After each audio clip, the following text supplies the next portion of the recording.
Hello. Again, I hope this message finds you healthy and doing very well. I'm going to talk about my personal journey as a business owner and entrepreneur. The drive for me has always been that I like to control my destiny and I don't like people telling me what to do. So here I am, Ron. I confess that I am a recovering control person who has been an entrepreneur all of his adult life.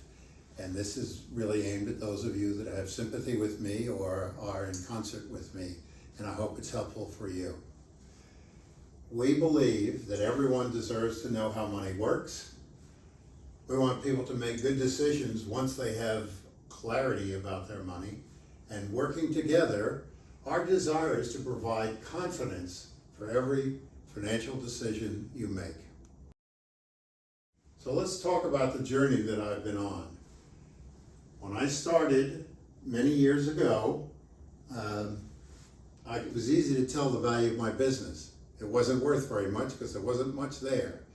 And because I'm in the service business, it's really about the relationships with your clients. And hopefully a lot of you that are watching are clients and can appreciate this. So it's building the relationships, and it talks about us and you that is involved. It's a journey that's done together. It's not a journey that's done by yourself. You know, if you're a silo person, you're missing an awful lot. So that's usually the first step is, what is the business worth? Now, we've expanded that because George, my successor, George Abood, and I came out of different backgrounds.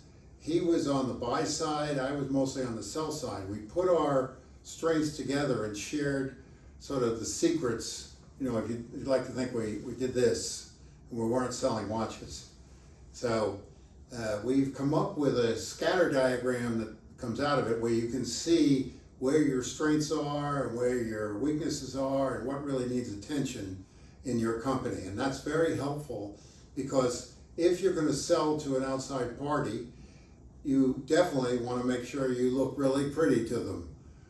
And you don't just put a sign out in front and paint the living room and call it quits either when you're selling your business. So that's an informal business valuation. It's extremely helpful. I'm going to jump out to here to the fingerprint again. Every one of us would like to achieve financial independence.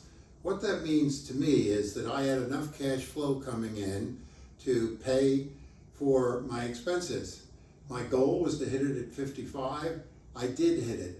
And I was very thankful for that gift. But I also realized that I don't sit on the front porch and rock very well. So I've worked a number of years beyond that point, mostly for this, for the mental stimulation that it gives me and for the impact to helping others and grow our organization. We have some really great talent in Exponent these days.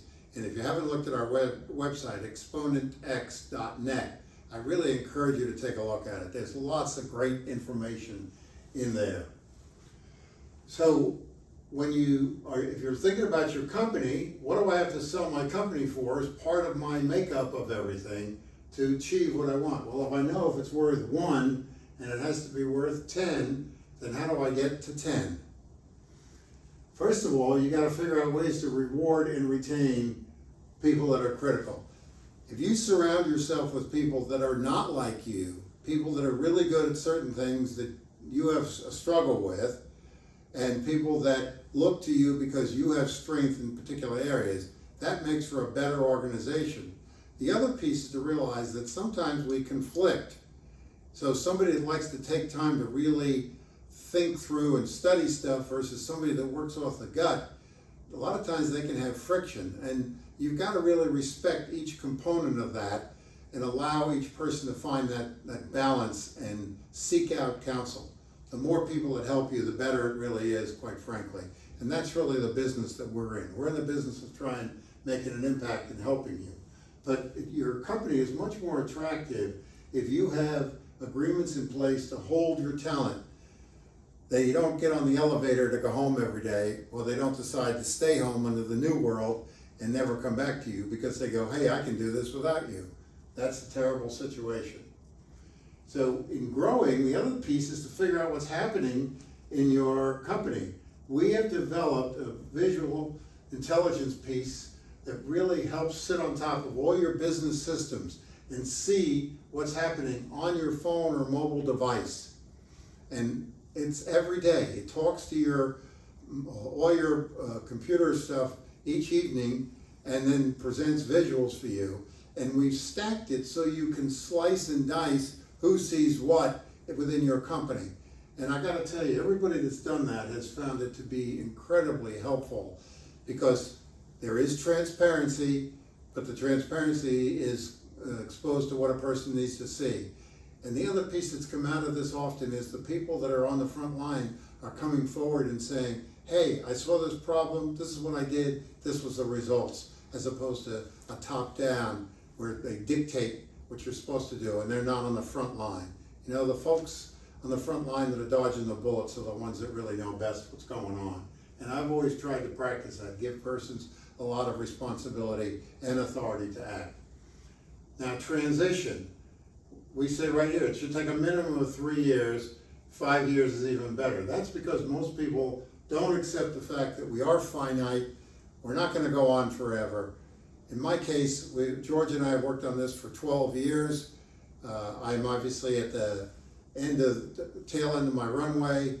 I'm soon to take off, but right now I'm still active for the next few years. Still enjoy it, and happy to be there to help you, particularly if you want someone that's walked through this journey themselves. I look forward to the opportunity if that is a conversation you would like to have. Thank you very much.